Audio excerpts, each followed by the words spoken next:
السلام علیکم عزیز طلباء و طالبات، آج ہم حصہ نظم شروع کرنے جا رہے ہیں۔ نظم ادبی اظہار کی زبان کے استعمال کی ایک صورت اور شاعری کی ایک قسم ہے۔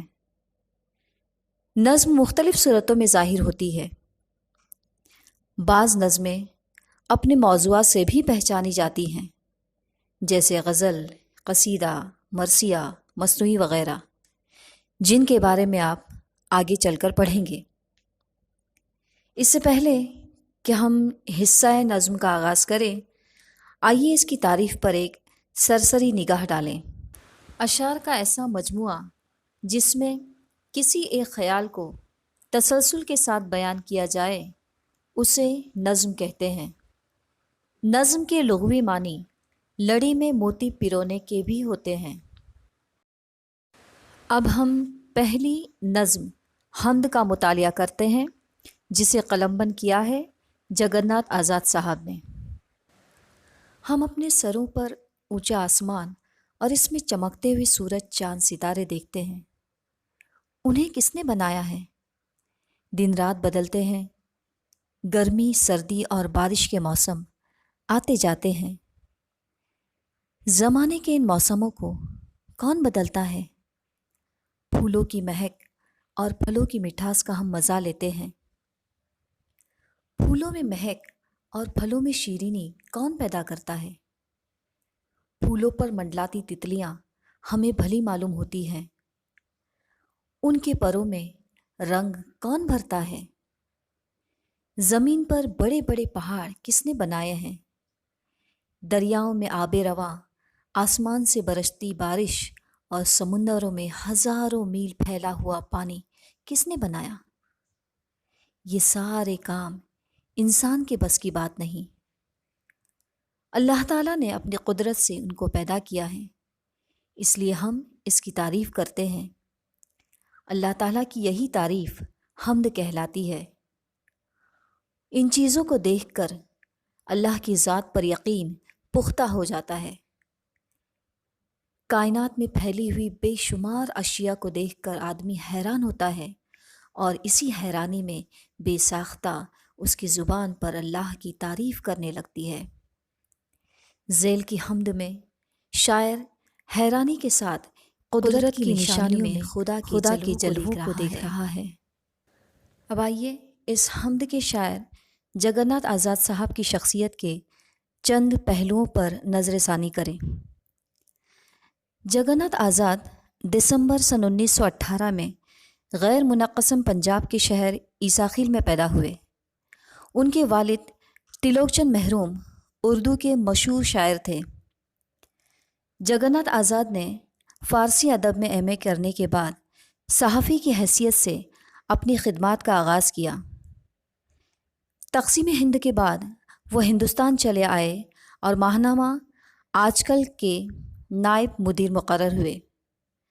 سرکاری ملازمت سے سبکدوشی کے بعد جموں یونیورسٹی میں شعبہ اردو کے صدر کے عہدے پر فائز ہوئے۔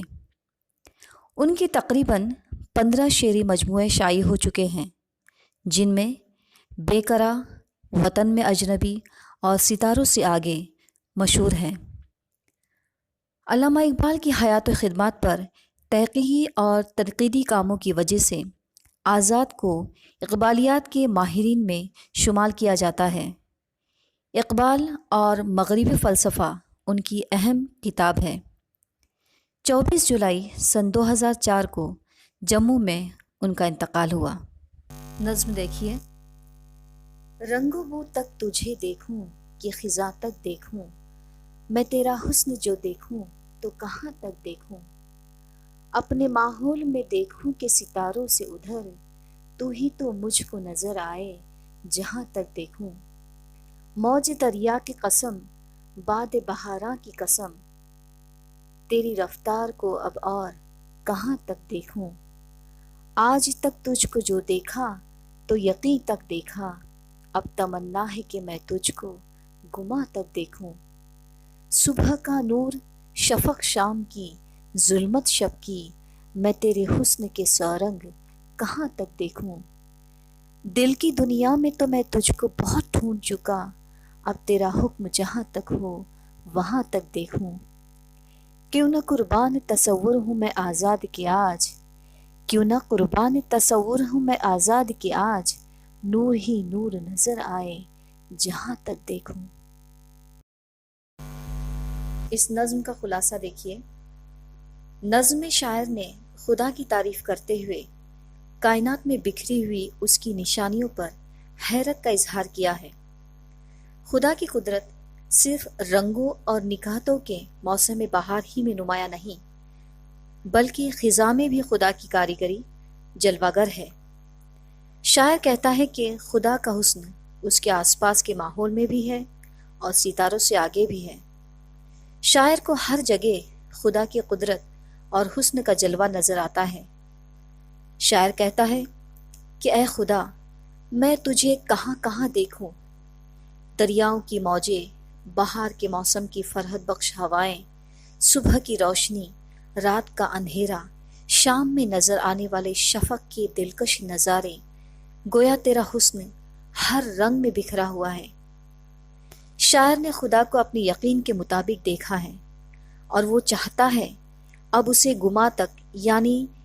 گما تک دیکھے، یعنی اس کی قدرت اور حکمت تو انسان کی گمان سے باہر ہے۔ گویا شاعر خدا کو اس کی عظمت کے ساتھ دیکھنا چاہتا ہے۔ شاعر نے خدا کو اپنے دل کی دنیا میں دیکھا، لیکن اب وہ اسے وہاں تک دیکھنا چاہتا ہے جہاں تک خدا کا حکم چلتا ہے، اور خدا کا حکم کائنات کے ہر ذرے پر چلتا ہے۔ شاعر خدا کی عظمت کے اس تصور پر قربان ہو جانا چاہتا ہے جس کے سبب اسے کائنات کے ہر ذرے میں خدا کی کاریگری اور حسن دکھائی دیتا ہے۔